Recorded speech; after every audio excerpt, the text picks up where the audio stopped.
Welcome to the GAMERamble review for Dungeon Marathon, narrated by me, Darkcloud. As always, the text version of this review can also be found on the GAMERamble website linked below. The TLDR for Dungeon Marathon is that a hag has tricked a warrior, valkyrie, wizard and dwarf into thinking that perilous dungeons are actually gyms, and players must help the unarmed heroes make it through them unscathed. This involves dodging or running away from hazards and enemies while collecting keys to open gates and grabbing apples to stay healthy. Apart from a poison mechanic and a few power-ups, that's all there is to the game. But while short-lived, Dungeon Marathon can be fun, and is certainly quite unique. Gameplay. Instead of fighting, players must run for their lives while trying to find the exit to each short dungeon. It gets a 7 out of 10. Graphics, the retro style visuals have a certain nostalgic appeal, but are still very basic and not that memorable, a 7 out of 10. Sound, the music and sound effects get the job done, but neither stand out in any way, 6 out of 10. The final score for Dungeon Marathon is 6.7 out of 10. And now for the full review. Not many people would mistake a dungeon for a gym, but that's exactly what happens in Dungeon Marathon. A warrior, valkyrie, wizard and dwarf are all tricked by an old hag into thinking that the trap-filled dungeons they're venturing into are actually free gyms. Thus, players are handed control of one of the hapless heroes and tasked with navigating them safely through these death-dealing gauntlets unscathed. Unfortunately, it's not just their powers of perception that are lacking, but their combat skills too, so each dungeon must be braved completely unarmed. While the story might not make any sense, having to run through dungeons while avoiding everything instead of fighting and looting is a pretty unique premise for a game. Dungeon Marathon also adds an additional twist to the tale with the inclusion of poison apples. Players must collect these to refill their ever-decreasing life bars, and only by collecting all the apples in a dungeon will they receive the coveted 3-star rating. However, each collected apple also increases the poison percentage of that character, and if it ever reaches 100%, which can happen quicker than players might realize, they die for good. The only way to avoid this from happening is by also collecting the cash strewn about the dungeons and using 999 coins to purchase a complete detox before it's too late. The poison mechanic was presumably added to motivate players not to stick to a single character but to alternate between the four. There are some minor differences between them in terms of speed and health points, but 3 of the characters have to be unlocked first. In terms of gameplay, Dungeon Marathon is extremely simple, and all players have to do is avoid enemies and traps while running for the exit.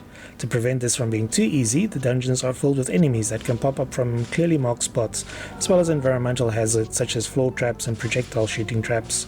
Some dungeons also have gates that bar the progress of players until they have found the corresponding key, while others features things like teleporters that can disorient players. The dungeons are not too complicated though, but players can only see a map of the layout before entering them and not while inside them. There are also a few levels where the characters automatically run from the bottom of the screen to the top, and all players have to do is steer them left or right to avoid the obstacles and grab the apples. Although making it to the exit of each dungeon alive is enough to complete the level, it will typically only net players a single star rating. To make it to 3, players must not only complete the level, but also avoid getting hit even once by enemies and collect every single poison apple. Fortunately, the amount of remaining apples is clearly indicated, so players will know when they have them all and can make a beeline for the exit. The incentive for getting 3 stars is usually some bonus cash, which is always useful. The exception is the final dungeon, where players must complete each level with 3-star rating using the same character in order to complete the game and unlock the hard mode. With only 42 levels in total, this is not a complicated feat, and most players should be able to run through the game in an hour or two on the normal difficulty setting. Dungeon Marathon is not a very hard game, but the inability to fight back against enemies can make it a little frustrating at times, especially as one touch is enough to lose any chance of a 3-star rating. To make matters worse, the collision detection can feel a little wonky at times, and it's not uncommon to get cornered by enemies either.